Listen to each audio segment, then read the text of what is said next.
शरणं गच्छामि। सम्मानित साथियों, नमो बुद्धाय, जय भीम। आज का अंबेडकर संदेश बेहद खास होने वाला। आज के अंबेडकर संदेश में आपका हार्दिक स्वागत है।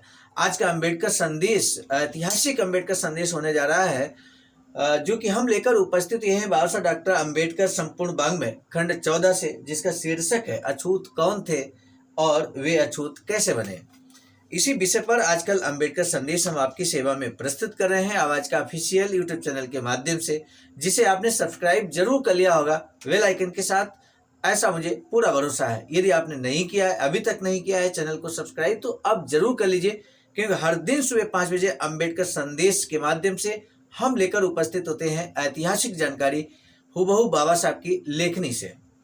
आज बात करेंगे नाग सांस्कृतिक विकास की ऊंची अवस्था को प्राप्त तो थे ही, इतिहास से भी ये प्रकट होता है कि वे देश के बड़े भूभाग पर राज्य भी करते थे। यानी कि अपने इतिहास को जानकर आप गदगद हो जाएंगे, आपका सीना चौड़ा हो जाएगा कि आप भी राज्य किया करते थे, आप भी शासक थे। यानी कि आप शासक वर्ग से बिलोंग करते थे। बीच में कुछ समय के लिए, या यूं कहें कि लंबे समय के लिए, हम सभी को, हमारे समाज को शासन सत्ता से दूर किया गया। तो आज के ऐतिहासिक अंबेडकर संदेश में आपका हार्दिक स्वागत है। आज का अंबेडकर संदेश हम खंड 14 से ही पेज नंबर 60 से 61 तक, यानी कि सारगर्भित अंबेडकर संदेश होने वाला है। आज का अंबेडकर संदेश Buddha Bodhisattva Ambedkar international centre BBAIC Sarnath, Varanasi, राज्य उत्तर प्रदेश, देश भारत के सौजन्य से प्रस्तुत किया जा रहा है। बाबा लिखते हैं, स्पष्ट तौर पर लिखते हैं कि ये कहने की आवश्यकता नहीं कि महाराष्ट्र नागों का क्षेत्र है। यहाँ के लोग और यहाँ के राजा नाग थे, यानी कि महाराष्ट्र नागों का क्षेत्र है। इस बात को महसूस कीजिए, यानी कि महाराष्ट्र नागों की धरती मानी जाती है। एक से अधिक प्रमाणों से पता चलता है कि ईसा की आरंभिक शताब्दियों में आंध्र देश और उसका पड़ोस नागों के अधीन था। सातवाहन और छुतकुल 7 कर्मी उत्तराधिकारियों का रक्त नाग रक्त ही था। वैसा डॉक्टर HC राय चौधरी ने निर्देश किया है। सातवाहन वंश के पौराणिक प्रतिनिधि सालीहरण को पूनिया सतपुकलिला ने ब्राह्मण और नाग के मेल से उत्पन्न स्वीकार किया है।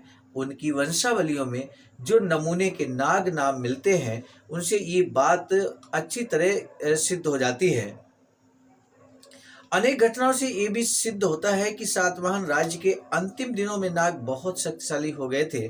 सातवाहन वंश की मुख्य शाखा के अंतिम नरेश पुलमवी के शासनकाल में स्कंद नाग नामक राजा राज्य करता था। दूसरे एक छुत नरेश की नाग कन्या नाग मुलनिका के बारे में उल्लेख है कि उसने स्कंद नाग श्रीनाम के अपने पुत्र के साथ एक नाग की भेंट दी। इस वंश के सभी ज्ञात नरेशों के नाम यही हैं। इससे नागों से निकट संबंध सिद्ध होता है। तीसरे सौरी नगोई की राजधानी उरगपुर के नाम से ये बात झलकती है कि यहाँ किसी नाग राजा का अलग से राज्य नहीं था, किंतु उस चिरकाल स्थित प्रदेश में वह नागों का एक उपनिवेश था। सिंघल और श्याम की बौद्ध अनुश्रुति से भी हमें ज्ञात होता है कि कराची के पास मजेरिक नाम का एक नाग प्रदेश था। तीसरी और चौथी शताब्दी के प्रारंभ में उत्तरी भारत में भी अनेक नाग नरेशों का शासन रहा है। ये बात पुराणों, प्राचीन सिक्कों तथा लेखों से सिद्ध होती है। विदिशा, चंपावती, पद्मावती और मथुरा का विशेष उल्लेख मिलता है कि उनकी असंदिग्ध स्थिति है। यहाँ ये संभव नहीं है कि हम द्वितीय समूह के सिक्कों के विवाद में पड़ें अथवा इन पौराणिक राजाओं के साथ अच्युत गणपति नाग से इलाहाबाद स्तंभ के नाग सेना को मिला सकें। प्राचीन भारतीय इतिहास में जितने नागों का उल्लेख है, उनमें से चौथी शताब्दी के नाग परिवार सबसे अधिक महत्वपूर्ण और ऐतिहासिक दृष्टि से युक्त प्रतीत होते हैं।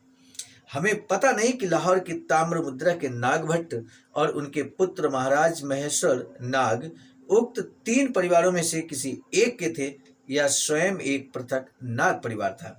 लेकिन इन सब से डॉक्टर CC चौधरी राय चौधरी के निष्कर्ष का समर्थन होता है कि उत्तर भारत में चतुर्थ शताब्दी के कुषाण राज्यों को नागों ने जीत लिया, तो वे लुप्त हो गए। ये नाग उत्तरायण के विभिन्न प्रदेशों में शासन करते रहे होंगे।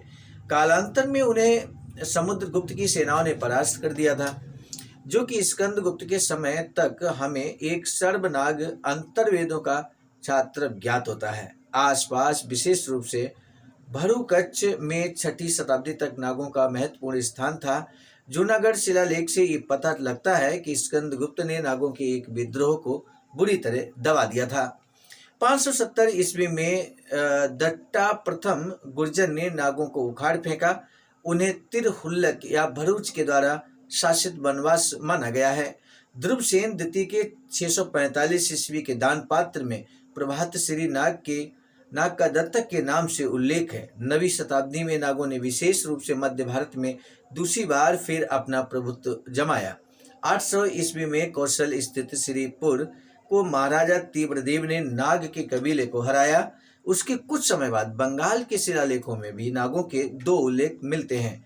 महामंडलिक ईश्वर घोष के राजगंज के एक लेख से एक घोष नाग परिवार से हमारा परिचय होता है। इसे 11वीं शताब्दी में माना गया है। 12वीं शताब्दी के हरि वर्मा देव के मंत्री भट्ट भवदेव की भुवनेश्वर प्रशस्ति में भी उनके द्वारा नाग राजाओं के विनाश का उल्लेख है।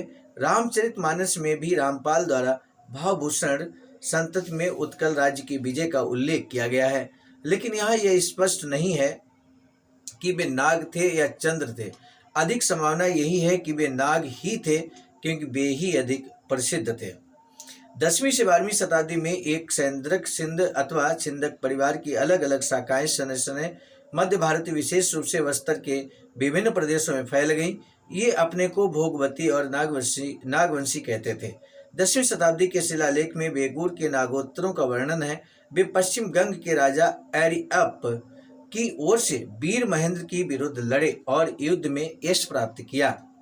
यदि भाव साहसांक चरित्र को प्रमाण माना जाए तो सिंधुराज परमार की रानी का पिता नाग नरेश इसी समय के आसपास नर्मदा के तट पर रत्नावती में राज्य करता रहा होगा।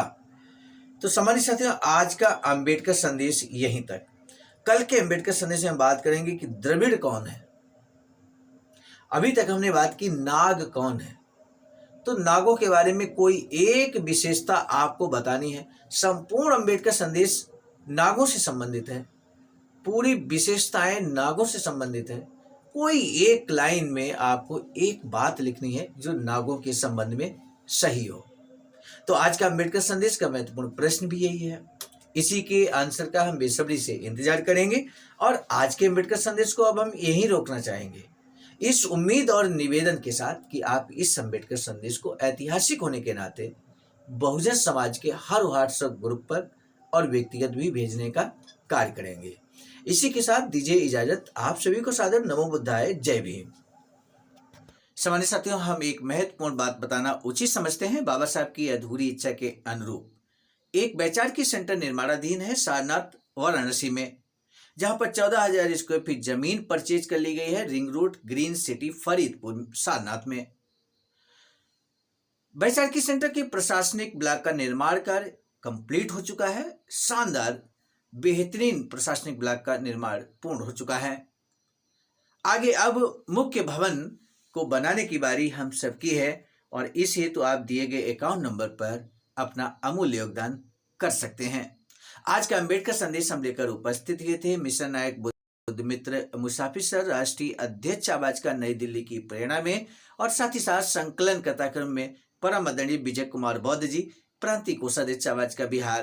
प्रस्तुत कर्ताक्रम में मैं स्वयं सर्वजीत आर्य, राष्ट्रीय मीडिया प्रभारी IIT सेल आवाज का नई दिल्ली। मिलेंगे नए डॉक्टर अम्बेडकर संदेश में, तब तक दीजिए इजाजत। आप सभी को सादर नमो बुद्धाय, जय। सामान्य साथियों, यदि आप हमारे इस चैनल आवाज का ऑफिशियल, जिस पर नियमित सुबह 5 बजे डॉक्टर अम्बेडकर संदेश आपको मिलता है, आप हमारे इस चैनल को सपोर्ट करना चाहते हैं तो हमारा आपसे निवेदन है कि आप हमारे इस चैनल को सब्सक्राइब कर लें, वीडियो को शेयर, लाइक, कमेंट जरूर करें।